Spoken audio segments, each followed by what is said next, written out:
Right, okay. You lot, subscribe to our YouTube channel so you can catch all of our videos. And if you're really interested in the Krays, join our private Facebook group, Krays Crime Lords of London. You'll find over 1,000 videos and thousands of images. We're moderated and friendly. Come and give us a try.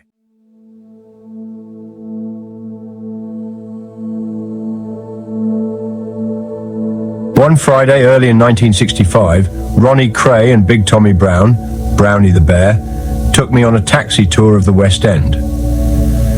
We went to all the different clubs where the twins were getting paid off, and in each place I was introduced to the characters who did the paying.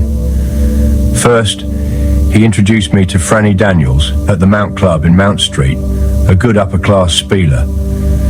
Ronnie told Franny, "This is Albert. He'll be coming round to see you from now on." He memorized my face, and every Friday, after I used to go up west alone at dinner time, or lunchtime as they called it in these places, and see a woman called Bet. Funny how things stick in your mind. I remember she had a poodle dog. She'd give me an envelope with £40 in it.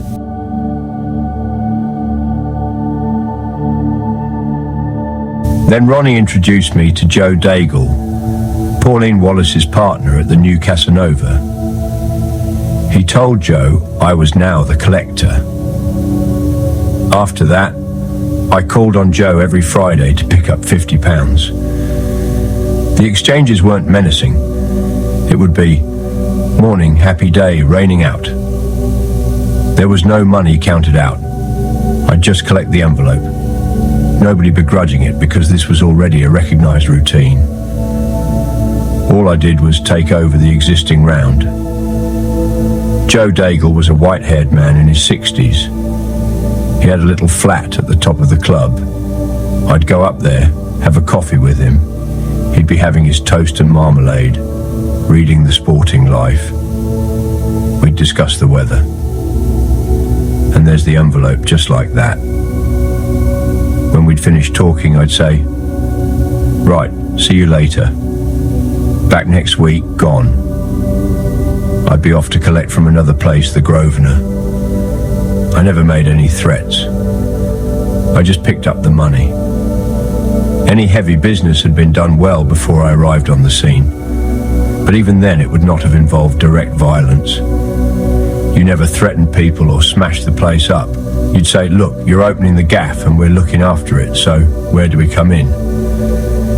Then the club owner would offer, say, £50, and there'd be a bit of haggling until an agreement was struck.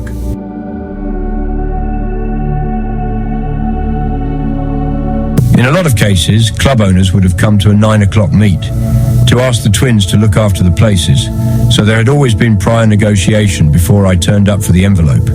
Making all these collections became my regular Friday job. We used to call it the milk round.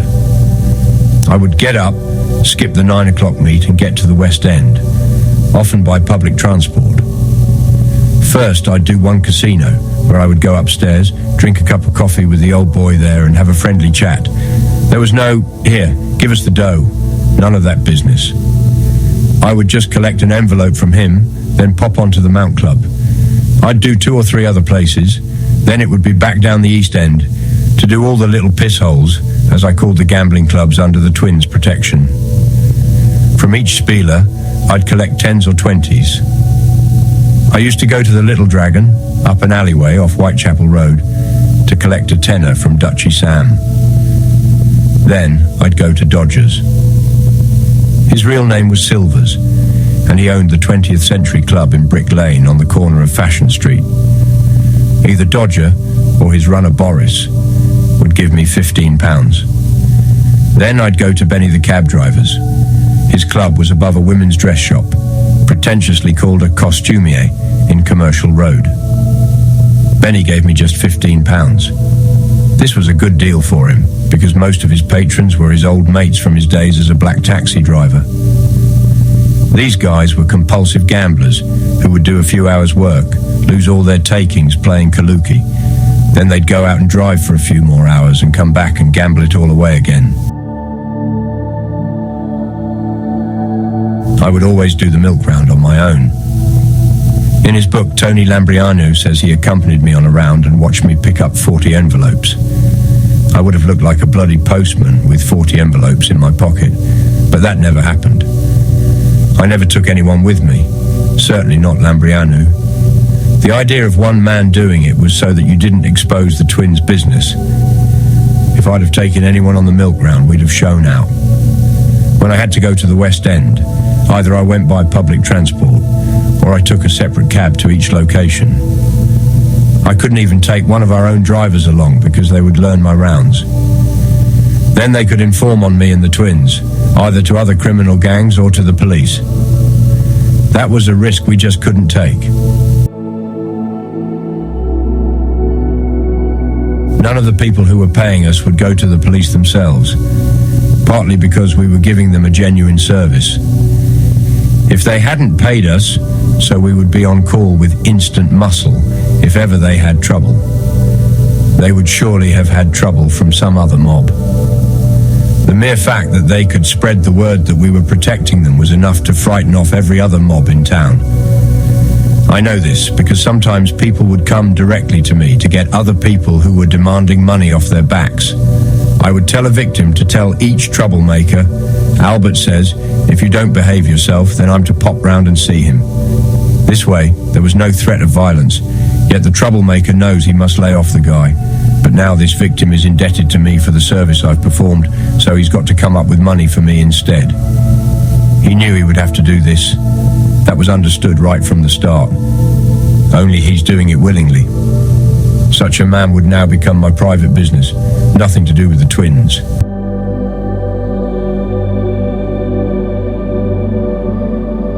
We never touched totally straight pubs or bookmakers because publicans and bookies have to hold a license, so they're usually pretty clean. If you go into them for dough, all they've got to do is to call the police. You've got no chance. When we did have an arrangement with a bookmaker, it was a side deal, away from his shop, for something the twins had done in the past. We only collected off crooked people, or off people who were dealing with crooked people. That left us with plenty of opportunities, because right through the 1960s, there were dozens of pubs and bookies all over London with clean licensees as frontmen, but where the true owners were convicted villains. These people fully understood the language the Krays were speaking. Today, the sums I was collecting may not sound large, and they weren't colossal even then. But a tenner in the 1960s would be worth, say, £150 today. So, as my total weekly collection was around £200, it's as if today I'm walking round with £3,000 cash in my pocket every Friday. Being trusted to hold that amount of cash soon led to the twins giving me the job of handing out the wages to the rest of the firm. I would bring all the money back to Ronnie, and he would say, right, give so-and-so 15 quid, give so-and-so a tenner, give so-and-so a score. That was the wages, the pensions. Nobody else got anything, only those individuals the twins told me to pay. There weren't many of us on the payroll. Myself, Ronnie Hart, Ian Barry, Scotch Jack Dixon, a stocky torpedo called Cornelius Whitehead, and Ronnie Bender sometimes. We were the pensioners. If somebody else did anything requiring payment or expenses, they dealt with Ronnie or Reggie direct. Tony Lambrianou would only get paid occasionally if, say, he was sent up west on a job. He was not on a pension because he was not on the firm. I know. I paid out the wages. My own pension was £25 a week, but Reggie would give me 10% of any other business we put together, so that would bring me in another £50. So I was picking up £75 a week in all from the firm in those days. That's around £1,200 today, tax-free of course. All this only a year after coming out of jail. And the figure doesn't include various private deals I was building up on the side. On the firm, nobody trusted anybody, but I was the person the twins trusted most. I could be relied on both to collect the money and to steer clear of betting shops, where others might lose it all. I wouldn't play a game of cards with it.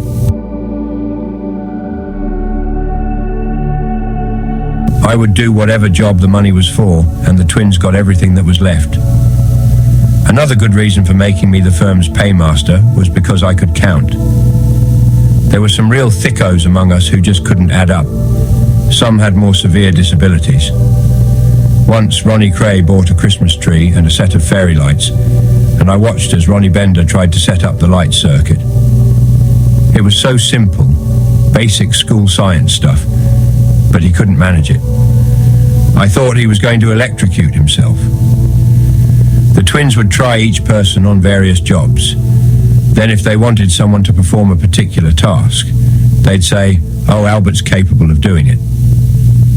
I did anything I was asked to do, so they came to rely on me.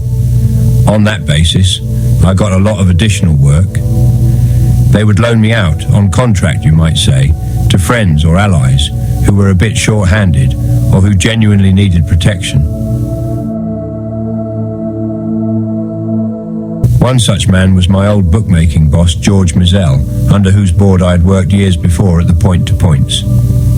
He had a 24-hour spieler called the Green Dragon in the same alleyway as the Little Dragon off Whitechapel Road.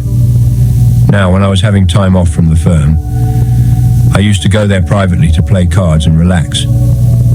One night, I was in there with Georgie and his wife, a real Jewish mama who also liked a good game. When in came this guy, effing and blinding. He was a docker, a Saturday night drunk, who'd come straight out of a pub into the Dragon. So I said to him, "Listen, we're having a quiet game of cards. Stop swearing, there's a lady present." Everybody laughed at this, but it pleased Mama Mizel and Georgie too. It didn't please the docker who kept on swearing, so I wound up throwing him out. Georgie was so pleased with this that he asked Ronnie for regular protection. After that, I was sent to the Dragon to collect £40 a week, a call that I added to the milk round.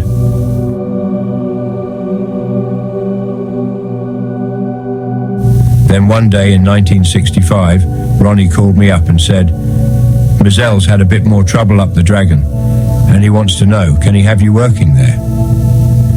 That suited me fine, because I was going to get another £25 wages on top of my other earnings.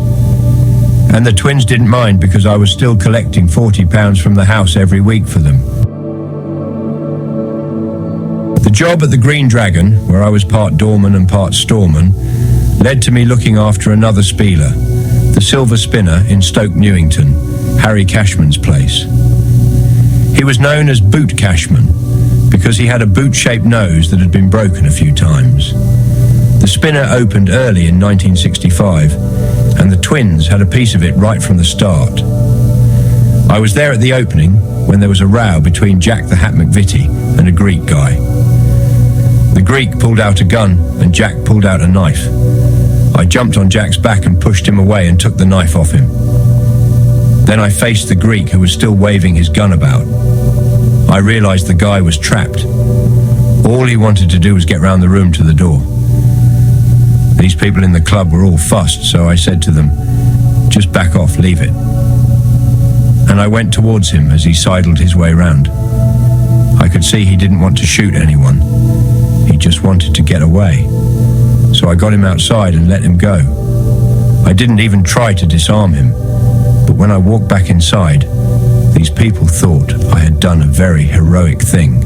A Gary Cooper facing the Greek down in a high noon job.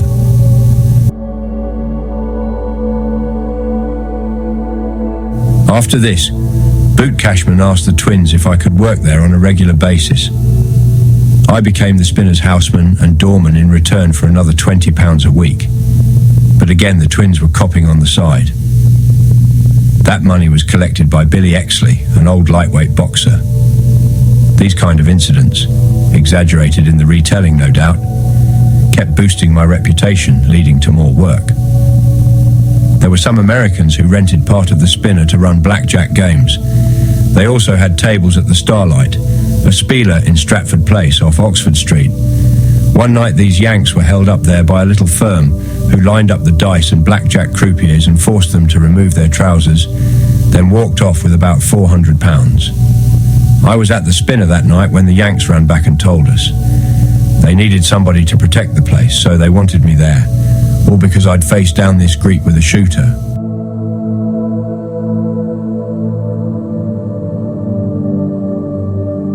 The Yanks had to come to a deal with Boot Cashman, who agreed to have me transferred to the Starlight as security officer. My wages went up to £25 a week, for which I worked several overnights a week. I'd dish out the cards, collect the house tax money, and explain the rules to newcomers. But there were a lot of bits and pieces on top. Whenever I sorted out any trouble, the croupiers would give me gambling chips. Winning punters would give me good tips. Even the Ladbroke Grove tearaways, whom I would have to deprive of their axes and bayonets as they came in, would tip me as I handed the items back on their way out. From all these sources, I would pick up an extra tenner every night. £150 at today's prices. I think the twins had a third share in the Starlight, and they also took a protection payoff of £40 or £50 a week, which again, I think Billy Exley used to collect. After the stick-up, the Yanks never recovered their confidence, so they left town. For a while, the tables were taken by Mickey Regan, the business partner of Ronnie Knight, Barbara Windsor's husband. But eventually, the Starlight closed down. These clubs used to come and go, but there were always some in business, and any time a shooter was mentioned, I was called in because people thought I could handle armed robbers. In a way, I could, because I knew their psychology. I could tell what was running through their minds because I'd been there myself. It takes one to know one. Not every protection payoff was collected by me and Billy Exley. Other people used to do specialist runs, and some clients paid their dues directly to the Kray family. When an associate of the firm, Fat Wally Garlick, opened up a cab business, he paid the twins a score, £20 a week. He would deliver the money to their Aunt May, who lived at 176 Valence Road, right next door to the Kray household.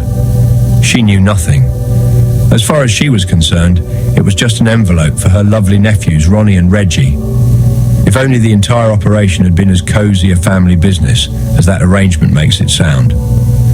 Instead, Ronnie's idea of family was plotting to use his own mother's caravan to kill poor Fat Wally. Despite joining the firm with my eyes wide open, knowing only too painfully about Lenny's branding and my own shooting, I had seen nothing yet.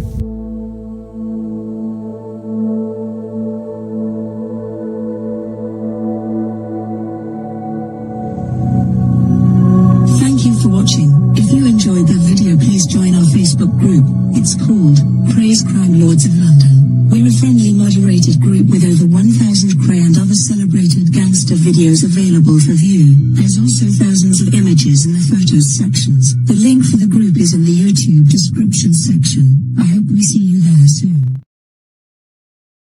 Leave a like and subscribe.